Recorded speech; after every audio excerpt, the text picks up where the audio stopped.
যে কোনো সময় আওয়ামী লীগের কার্যক্রম সচল করা হতে পারে, আবার একই সাথে নির্বাচন দীর্ঘায়িত করার নতুন সুর ডক্টর ইউনূসের কণ্ঠে।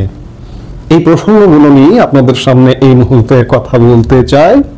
নির্বাচন অনুষ্ঠানে অন্তর্বর্তী সরকারের দীর্ঘ সময় লাগা বিষয়ে ব্রিটিশ আমেরিকান সাংবাদিক মেহেদী হাসানের প্রশ্নের জবাবে প্রধান উপদেষ্টা ডক্টর মোহাম্মদ ইউনূস বলেছেন, এমন মানুষও রয়েছেন যারা বলছেন আপনি 5 বছর থাকুন, 10 বছর থাকুন, 50 বছর থাকুন। সুতরাং মানুষ নানা ধরনের কথাই বলে। তারা বলে নির্বাচনের দরকার কি, কার নির্বাচন দরকার। মেহেদী হাসান একজন সম্প্রচার সাংবাদিক, লেখক ও মিডিয়া কোম্পানি জেটিওর প্রতিষ্ঠাতা। তিনি আল জাজিরা টেলিভিশনের টক শোর হেড টু হেড এর উপস্থাপক। তার শোতে বিশ্বের শীর্ষ ব্যক্তিত্বদের তীক্ষ্ণ প্রশ্নের মুখোমুখি হতে হয়। ডক্টর ইউনূস জাতিসংঘের সাধারণ পরিষদে অধিবেশনে যোগ দেওয়ার ফাঁকে মেহেদী হাসানের সাথে সাক্ষাৎকার দিয়েছেন। জেটিওতে মূল সাক্ষাৎকারের 3 মিনিটের একটি ক্লিপ গতকাল সোমবার রাতে প্রচার করা হয়। মেহেদী হাসান প্রশ্ন করেন যে আপনি সাক্ষাৎকারের শুরুতে বলেছিলেন যে বাংলাদেশের অনেক মানুষ এখন কাজ দেখতে চায়, সমালোচকরা বলছেন অনেক দেরি হয়ে গেছে, নির্বাচনের জন্য আরো 6 মাস অপেক্ষা করা খুব দীর্ঘ, মানুষ ক্রমেই অস্থির হয়ে উঠছে, কেন আমরা এর আগে নির্বাচন করতে পারছি না? নেপালের অন্তর্বর্তী নেতা 6 মাসের মধ্যে নির্বাচন করার প্রতিশ্রুতি দিয়েছেন, কেন বাংলাদেশে 18 মাস লাগছে? প্রধান উপদেষ্টা ডক্টর ইউনূস তার উত্তরে বলছেন, নিশ্চয় আপনি জানিয়েছেন মানুষ বলছে কেন এত সময় লাগছে। আবার এমন মানুষও আছে যারা বলেন 5 বছর থাকুন, 10 বছর থাকুন, 50 বছর থাকুন। সুতরাং মানুষ সব ধরনের কথাই বলছে। তারা বলছে আপনি থাকুন, নির্বাচনের দরকার কি, নির্বাচন কার দরকার? ডক্টর ইউনূসের কণ্ঠে আবারও ক্ষমতা দীর্ঘায়িত করবার একটা ভেতরের কথা বেরিয়ে এলো এই সাক্ষাৎকারের মাধ্যমে। গত 27শে সেপ্টেম্বর আওয়ামী লীগ প্রধান শেখ হাসিনা এবং প্রধানমন্ত্রী শেখ হাসিনা তাদের আওয়ামী লীগের একটা ফেসবুক পেজ এবং ইউটিউবে অনলাইন বৈঠকে এসেছিলেন একটা অনুষ্ঠানে। সেখানে তিনি একটা কথা সুস্পষ্ট করে বলেছিলেন যে ডক্টর ইউনূস ক্ষমতা থেকে যাবে না, ক্ষমতা থেকে তাকে যাওয়াতে হবে। শেখ হাসিনা একটি উদাহরণ দিয়ে বলেছিলেন যে ডক্টর ইউনূস গ্রামীণ ব্যাংকের এমডি পদ ছাড়তে চাননি। 60 বছর হচ্ছে এমডি পদের বয়স বাংলাদেশ ব্যাংকের নিয়ম অনুযায়ী। 70 বছর হলেও তিনি পদ ছাড়তে চাননি। বাংলাদেশ সরকার, বাংলাদেশের সেই সময়ের সরকার এবং বাংলাদেশ ব্যাংক তাদের নিয়ম অনুযায়ী ডক্টর ইউনূসকে তার পদ থেকে সরিয়ে দিতে বাধ্য হয়।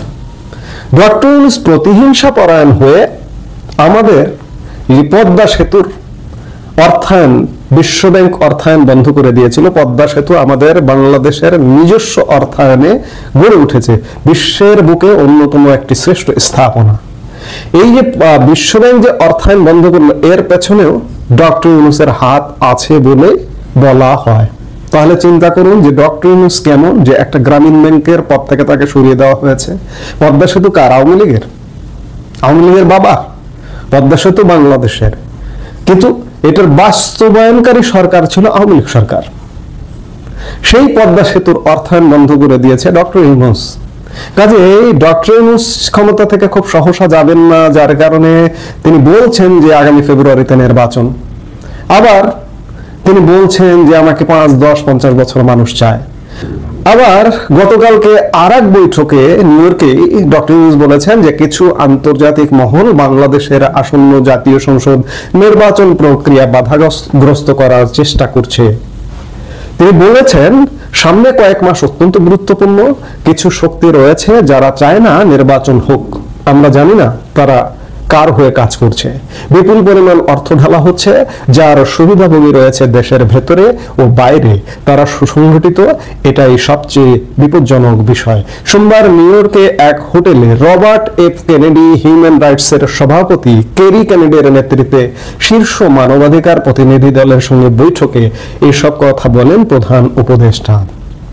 প্রধান উপদেষ্টা বলছেন যে নির্বাচন বানচালের ষড়যন্ত্র করছে বিদেশিরা। আবার বাংলাদেশের এক শ্রেণীর মানুষ আমাকে 5-10 বছর চাইছে। এগুলোর অর্থ কি? কারা বন্ধ করতে চাইছে নির্বাচন? কিংবা 5-10 বছর কারা চাইছে? আপনি একটা সার্ভে করুন, কারা চায় আপনাকে। আজকে 14 মাসে দেশকে কোথায় নামিয়ে দিয়েছেন, দেশের মানুষ হাড়ে হাড়ে টের পাচ্ছে। আজকে আপনি আবার বলছেন যে আমাকে দীর্ঘ সময় চায়, অর্থাৎ নির্বাচন বিলম্বিত করবারই এগুলো ভেতরের কথা বেরিয়ে আসছে। আবার মেহেদী হাসানের সাথে সাক্ষাৎকারে প্রধান উপদেষ্টা ডক্টর মোহাম্মদ ইউনূস বলেছেন, আমরা আওয়ামী লীগকে নিষিদ্ধ করিনি, কার্যক্রম স্থগিত হওয়ায় তারা কোনো রাজনৈতিক কর্মকাণ্ড করতে পারবে না, তারা একটি দল হিসেবে বৈধ, কিন্তু তাদের কার্যক্রম কিছু সময়ের জন্য স্থগিত করা হয়েছে, যে কোনো সময় তাদের কার্যক্রম সচল করা হতে পারে। এক প্রশ্নের জবাবে ডক্টর মোহাম্মদ ইউনূস বলেন, আওয়ামী লীগের নির্বাচনে অংশ নেওয়ার বিষয়ে নির্বাচন কমিশন ব্যাখ্যা দিতে পারবে, তারা বলতে পারবে নির্বাচনে কোন দল অংশ নিতে পারবে, কারণ তারা নির্বাচন অনুষ্ঠান করছে, সুতরাং তারাই ভালো বলতে পারবে। প্রধান উপদেষ্টা বলেন, আওয়ামী লীগের লাখ লাখ সমর্থক আছে এটা আমি মানি না, তবে তাদের সমর্থক আছে, তাদের সমর্থকরা সাধারণ ভোটারদের মতোই ভোট প্রদান করতে পারবে, তবে সেখানে শুধু আওয়ামী লীগের প্রতীক থাকবে না। একটা উন্মাদের মতো কথাবার্তা বলছেন, কখনো বলছেন যে আওয়ামী লীগের কার্যক্রম যে কোনো মুহূর্তে সচল করা হবে, আবার আওয়ামী লীগের লাখ লাখ সমর্থক আছে এটা মানি না। আপনি রাস্তায় একাই বের হয়ে দেখুন তো আওয়ামী লীগের সমর্থন আছে কি নাই। আবার নির্বাচন কমিশনের দোহাই দিচ্ছেন আওয়ামী লীগের কার্যক্রম যে কোনো সময় সচল করা হবে। সচল করতে বাধ্য হবেন আপনি, ইতিমধ্যে আন্তর্জাতিক চাপ আছে, প্রকাশ্যে কেউ বলে কেউ বলে না। আপনারা কদিন আগে জাতিসংঘের সাধারণ পরিষদ অধিবেশনে একটা ভাষণ দেখলেন, ইসরায়েলের প্রধানমন্ত্রী বেঞ্জামিন নেতানিয়াহু যখন ভাষণ দিতে ডায়াসে উঠলেন তখন সভাকক্ষ থেকে ওয়াক আউট করা দেখলেন। বেঞ্জামিন নেতানিয়াহু যখন বললেন যে আপনারা হয়তো প্রকাশ্যে ওয়াক আউট করা দেখছেন, আবার পেছন থেকে নেপথ্যে আমি যে গাজায় যে হামলা করছি, প্যালেস্টাইনে যে যুদ্ধ করছি, আমাকে সমর্থন দেয়। ঠিক তেমনি আওয়ামী লীগকে চায়, নেপথ্যে অবশ্যই আওয়ামী লীগকে চায়, প্রকাশ্যে নানান রকম জুজুর ভয়ে আওয়ামী লীগ নিয়ে প্রকাশ্যে অনেক আন্তর্জাতিক পক্ষ কথা বলে, কেউ বলে না। কাজেই আওয়ামী লীগকে আসতে হবে, আওয়ামী লীগ আসবে।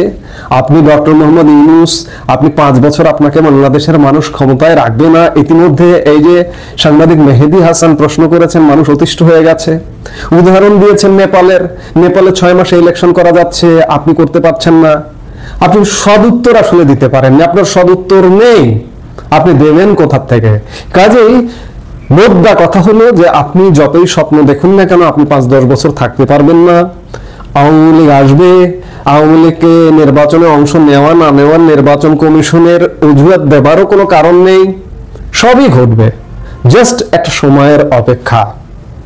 আন্তর্জাতিক মহল নির্বাচন বানচালের করার চেষ্টা করছে, এগুলো সব আপনার ভিত্তিহীন কথাবার্তা, অযৌক্তিক অবাস্তব কথাবার্তা। বাংলাদেশের মানুষ দীর্ঘ সময় কোনোভাবেই এইরকম একটি অনির্বাচিত সরকারকে ক্ষমতায় দেখতে চায় না। দ্রুত নির্বাচন চায় এবং সব দলের অংশগ্রহণে নির্বাচন চায়। যারা বিবেকবান মানুষ, যারা বিবেকহীন, যারা বর্বর, তারা তো আজকের এই বাংলাদেশটাই চায়। এখানে বর্বরতার চর্চা করা যায়, এখানে বর্বরতার চাষ করা যায়, এটা চায়। কিন্তু তাদের তো বাংলাদেশ নয়, তারা তো সীমিত সংখ্যক। বেশিরভাগ মানুষ একটা সুন্দর বাংলাদেশ চায়। কাজেই ডক্টর ইউনূস আপনার ক্ষমতায় থাকার দীর্ঘস্থায়ী যে মনোভাবাপন্ন মানসিকতা কিংবা আওয়ামী লীগকে আসতে না দেওয়া, এগুলো কোনো কিছু খাটবে না। আমি বলছি তো, জাস্ট সময়ের ব্যাপার, অপেক্ষা করুন, দেখুন কি ঘটে। এই মুহূর্তে এ পর্যন্ত। সবাই ভালো থাকুন, সুস্থ থাকুন।